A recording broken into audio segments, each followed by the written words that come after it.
Sir यहाँ से आपको और सभी को लग रहा है, अभी जितने खड़े सरस्वती जी चुनाव निकाल रहे हैं, लेकिन जो कंकर मुजारे जी है, खतरा महसूस नहीं हो रहा है क्या आपको? कंकर मुजारे जी, एक मिनट, ये बार बार आप बीच बीच में ला रहे हो। सब चले गए मोदी जी की वॉशिंग मशीन में और स्वस्थ होकर के प्रफुल्ल भाई भी निकल गए, इधर से भीष्मा मुख्यमंत्री भी निकल गए और अजीत पवार भी निकल गए। ये बड़े बड़े नाम है जो मोदी जी की वॉशिंग मशीन से शुद्ध होकर के साफ सुथरे हो गए हैं। मोदी जी को रोकने के लिए इंडिया गठबंधन तैयार किया जाता है, तैयार तो हो गया, फिर नीतीश कुमार भाग जाते हैं, फिर रोज एक एक कांग्रेस से निकल रहे जो जाने माने प्रवक्ता थे सर, गौरव वल्लभ, वो भी 2 दिन पहले चले जाते हैं, है ना। जो अपने अजीत सिंह बॉक्सर, वो भी चले जाते थे। ये कब तक जाना होगा कि रुकेगा कभी?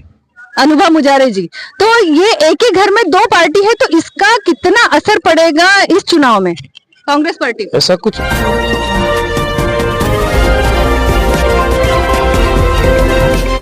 दोस्तों नमस्कार, मैं सावित्री दानी ग्रामीण क्षमता न्यूज से, और आज हम हैं मध्य प्रदेश में रजेगांव में, और रजेगांव महाराष्ट्र का बॉर्डर क्षेत्र है, और यहाँ पर एक बहुत ही भव्य रैली यहाँ पर आ रही है जीतू पटवारी जी की, जो कि बालाघाट से प्रस्थान कर चुके हैं। अब देखना यह है कि जीतू पटवारी का यहाँ पर आना कितना सार्थक हो पाता है और कितना कांग्रेस पार्टी को इसका फायदा मिलेगा। और साथ में हमारे यहाँ पर विधायक जी भी यहाँ पर मौजूद है, तो हम यहाँ पर उनसे भी जानकारी लेंगे कि उनकी कैसी रणनीति है इस बार 400 पार को लेकर, क्योंकि बीजेपी ने यहाँ पर बहुत बड़ी चुनौती कांग्रेस पार्टी को दी है। तो हमको देखना ये है कि क्या इंडिया गठबंधन जो है वो भारी पड़ने वाली है भाजपा पर, या भाजपा भारी पड़ जाएगा इंडिया गठबंधन पर। तो आइए दोस्तों हम जानते हैं। तो आप सभी महानुभावों का यहाँ पर स्वागत है, और मैं ग्रामीण क्षमता न्यूज से, और जो कि हमारा जो चैनल है ग्रामीण अंचल पर ही काम करता है, और ग्रामीण जनताओं के बीच में जाकर हम उनकी समस्याएं और उनकी बहुत सारी चीजों को हम सुनते हैं, समझते हैं और कोशिश करते हैं जनता तक पहुंचाने की। तो आप सभी का यहाँ पर स्वागत है, और स्वागत करती हूँ मैं यहाँ पर हमारे मधु भगत जी का, जो कि मेरे ख्याल से दूसरी बार यहाँ पर वो पधारे हैं, और पहली बार जब वो जीत कर आए थे तब उस समय इसी मंच पर वो यहाँ पर आए थे, और अभी दूसरी बार हमारी मुलाकात हुई है। तो मैं सर से चाहूंगी कि सर पहले शुरुआत करें पूछने की। सर बस शुरुआत ये रहेगी कि आपकी प्लानिंग क्या है, और इस बार क्या थोड़ा ऐसा चर्चा चल रही है कि एकदम उटपटांग तरीके से टिकट वितरण हुआ है, जनता के सवाल है सर आपसे, तो इस पर आप प्रकाश डालेंगे सर। सबसे पहले तो मैं आपकी ग्रामीण क्षमता चैनल को बहुत बहुत धन्यवाद देता हूँ, और आप लोग ग्रामीण अंचलों में जाकर के जो न्यूज कवरेज करते हैं, तो आप लोगों को हकीकत बहुत ज्यादा पता है जी। लोकसभा चुनाव है, क्रमांक 15 लोकसभा सीधी लोकसभा का चुनाव है, जिसमें सांसद तय होना है। दिल्ली की सरकार में जाकर के प्रतिनिधित्व इस सीधी जिला और बालाघाट जिले का होना है। आप ग्रामीण अंचल से हैं, और आप ही के प्रश्नों में कई जवाब हैं जी, और पूरे जवाब आपके पास जनता ने दे दिया है। मैं समझता हूं कि जो हमारा प्रत्याशी है सम्राट सरस्वत, वो किसी पहचान को मोहताज नहीं है। राणा हनुमान सिंह जो थे हमारे जी, उनके पौत्र, और साथ में ये वही परिवार है राणा हनुमान सिंह, जिन्होंने कृषि केंद्र के लिए इस बालाघाट जिले को 100 एकड़ भूमि का दान किया था।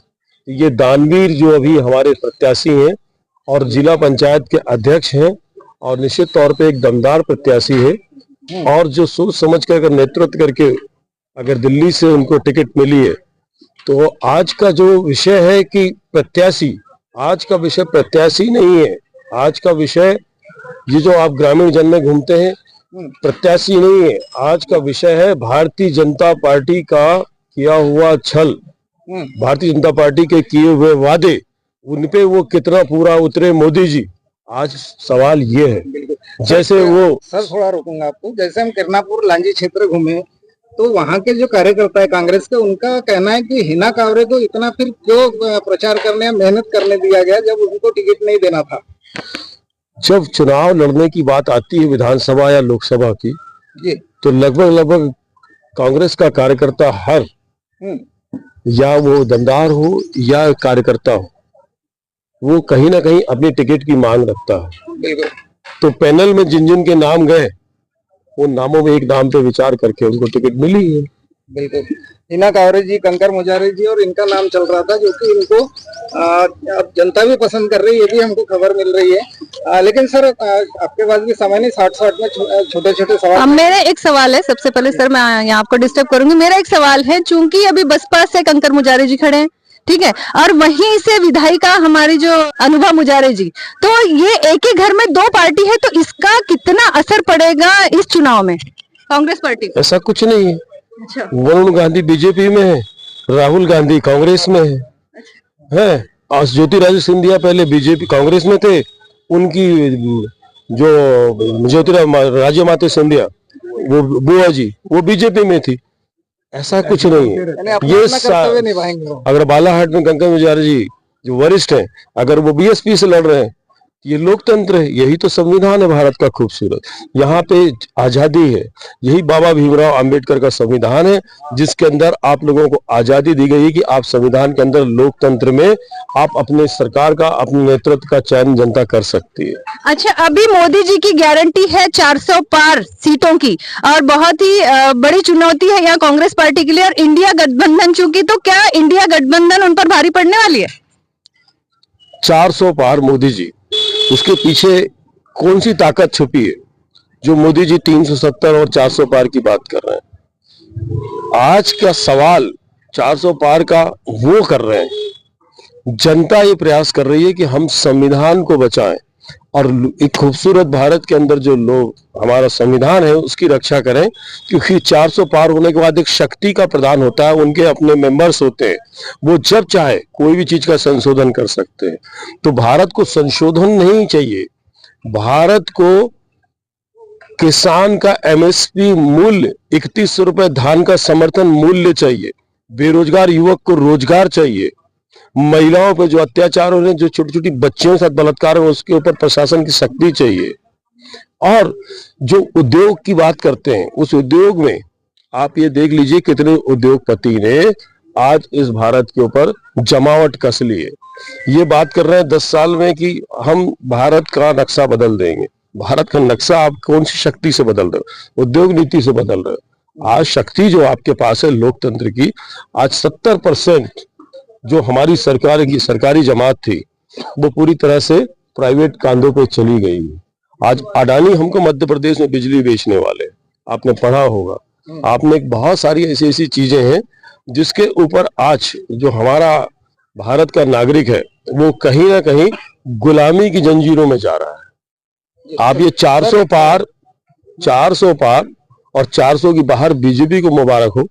हम तो इतना जानते हैं, बाबा भीमराव अंबेडकर की ताकत को ये मिटाना चाहते हैं, संविधान को बदलना चाहते हैं। ये जितनी जनता खड़ी है इनसे पूछ लेना, ये संविधान परिवर्तन चाहते हैं, ये किसान धान समर्थन मूल्य चाहता है, वो बेरोजगार युवक रोजगार चाहता है, और वो बिटिया जो हमारी है उसको कहीं ना कहीं सुरक्षा चाहिए, या इनको चमचमाती सड़क क्या चाहिए?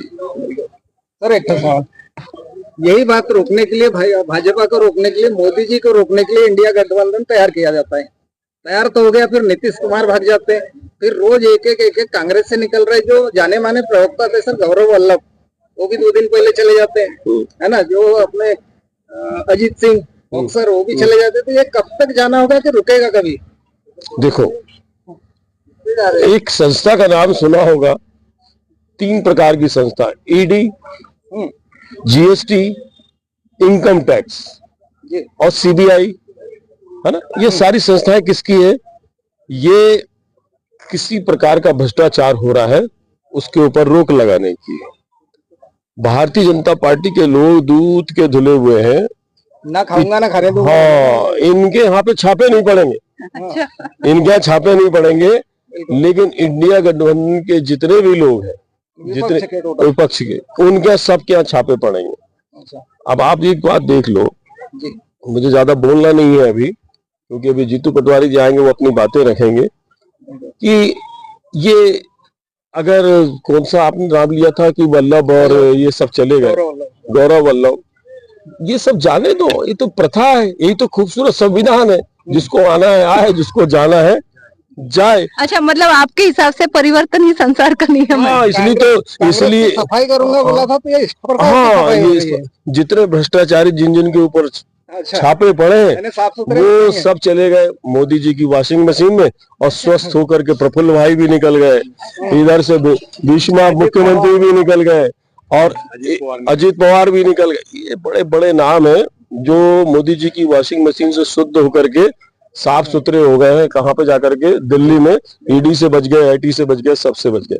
आपके प्रश्न बढ़िया लाजवाब है। आपके ख्याल से सर क्या भाजपा पार्टी की छवि खराब नहीं हो रही, ऐसा नहीं लग रहा है? भारतीय जनता पार्टी बची कहाँ है? भारतीय जनता पार्टी अब कांग्रेस ही हो गई। जो विचार कांग्रेस के मिलते थे उनको सबको लेते जा रही है।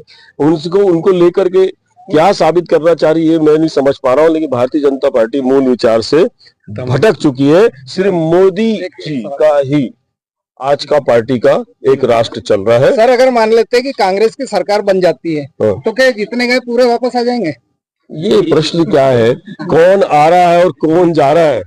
ठीक है, मेहमान नवाजी करना घर के मुखिया का कर्तव्य बनता है। हाँ, अतिथि देवो भव, ये उस समय का सवाल है, क्योंकि हम इतने बड़े नहीं हुए कि किसी मानव को हम बहुत नीचे आंकने लगे। और संस्थाएं भलाई कई प्रकार की होती, राजनीतिक होती, गवर्नमेंट चैनल्स होते हैं, आपके किसान होता है, इन सब चीजों में आना जाना लगा रहता है। राजनीति के अंदर सब कुछ संभव है। मोदी जी ने वो करके दिखा दिया कि सरकारी संस्था उनकी गुलाम है, वो जिसके ऊपर दबाव देंगे। आज की डेट में इस गांव में भी पूछ लेना, शरीफ आदमी अपनी बात को छुपा करके घर में बैठा है, लेकिन ये समझ लीजिए कि वो ठिठुर रहा है, परेशान हो रहा है कहीं ना कहीं, कि वो घबरा रहा है कि अगर मैंने कुछ बोला और कहीं ना कहीं मेरे को अंदर किए। तो आज प्रशासन किसके दम पे चल रहा है? तो सर यहाँ से आपको और सभी को लग रहा है भी जितने खड़े सरस्वती जी चुनाव निकाल रहे हैं, लेकिन जो कंकर मुजारे जी, ये खतरा महसूस नहीं हो रहा है क्या आपको? कंकर मुजारे, एक मिनट, ये बार बार आप बीच बीच में ला रहे हो। खतरा महसूस हो रहा, खतरा महसूस 2000 अभी आप लोगों ने 23 का चुनाव देख लिया जी, इनडायरेक्टली कहीं ना कहीं उनका सपोर्ट ही मिला, और इस बार भी खड़े हैं तो उनका ही सपोर्ट मिलेगा। वो भी हमारे लिए फायदेमंद है और वो हमारे वरिष्ठ हैं, इसलिए हम कुछ नहीं बोलते, क्योंकि हमारे यहाँ कांग्रेस में हमारी उनकी धर्मपत्नी अनुपमा मुजारे जी हमारे एक विधायक हैं। हमारे लिए परिवार पूरा सम्मानित है, हम बहुत सम्मान करते हैं। रहा सवाल ऐसे आपके जो प्रश्न उठते जाएंगे, तो मैं यही कहूंगा कि सम्राट सरस्वत चुनाव इस वक्त नहीं लड़ रहा है। इस वक्त भारत का बनाया हुआ भीमराव अंबेडकर का संविधान चुनाव लड़ रहा है, और वो किसान चुनाव लड़ रहे हैं जो उनको 3100 रुपए धान का समर्थन मूल्य देंगे, वैसा करके मूर्ख बनाया। 2700 रुपए का रजिस्ट्रेशन गेहूं का देंगे, इसके लिए मूर्ख बनाया। 500 450 में सिलेंडर देंगे, इसके लिए उनको मूर्ख बनाया। और ये मूर्ख बनाने काम 2014 से माननीय नरेंद्र मोदी जी 2 करोड़ लोगों को रोजगार दे रहे हैं, 15 लाख रुपए खाते में पहुंचा रहे हैं, किसान की आय दुगनी कर रहे हैं। ये मशीन जो है दिल्ली से फिट है और डबल इंजन की सरकार है। ये मैं फिर एक बात रिपीट कर देता हूँ, अभी डबल इंजन कौन है तो आपको पता है कि नहीं पता नहीं, लेकिन आप करोगे नहीं। मैं बताता हूँ, अडानी का एक और अंबानी का पीछे, ये डबल इंजन की सरकार है। और बीच में जो मालगाड़ी है वो अमित शाह जी और मोदी जी हैं, जो भर भर के प्राइवेट सेक्टर को सौंपते जा रहे हैं। प्राइवेट सेक्टर को पूरी सरकार की संपत्ति सौंपते जा रहे हैं, डबल इंजन। सर आपसे एक आखिरी सवाल, अभी जो कांग्रेस जो मुद्दे लेकर चल रही है, मैं वो आप ही से जानना चाहूंगी, ताकि हमारे चैनल के माध्यम से पता चले कि कांग्रेस के कौन कौन से मुद्दे हैं, और जीत कर आने के बाद में वो क्या क्या करना चाहेगी अपनी जनता जनार्दन के लिए। निश्चित तौर पे कांग्रेस का मुद्दा इस वक्त जो है, नारी शक्ति, महिलाओं को रोजगार से परिपूर्ण न होने के कारण उनको शक्ति प्रदान करने के लिए 1 लाख रुपए का उन्होंने साल की वचन में रखा हुआ है। लेकिन वो तो छत्तीसगढ़ में है, फिर मध्य प्रदेश और बाकी पूरे हिंदुस्तान के अंदर इंडिया गठबंधन की जब सरकार बनेगी तो महिलाओं को 1 लाख रुपए मिलेगा। उसको 12 महीने में अगर आप डिवाइड करोगे तो 8600 रुपए करीब करीब बनता है, जो हर महिला को मिलेगा। ये सबसे प्रमुख है। और किसान की आय को बढ़ाने की बात की, 25 उन्होंने अपने ऐसे वचन दिए हैं जिसके अंदर श्रम है, जिसके अंदर गांव के अंदर रहने वाला मनरेगा का मजदूर है जिसको 400 रुपए मजदूरी मिलेगी, ये भी बात रखी है। न्याय नीति बनाई जा रही है, न्याय होगा। इसलिए हमारी जो सरकार है, राहुल गांधी जी की जो हमारी इंडिया गठबंधन की सरकार है, वो न्याय के लिए चुनाव लड़ रही है। एक व्यक्ति 4000 किलोमीटर पैदल चल करके निष्पक्ष होकर के लोगों कौन किस समाज का है वो छोड़ते हुए, चाहे वो झाड़ू लगाने वाला हो, चाहे वो कपड़ा धोने वाला हो, उसको गले मिल करके आज पैदल चल करके उसने एकता का हमें स्वरूप दिया। आज उसको इन लोग हंसी में उड़ाते हैं।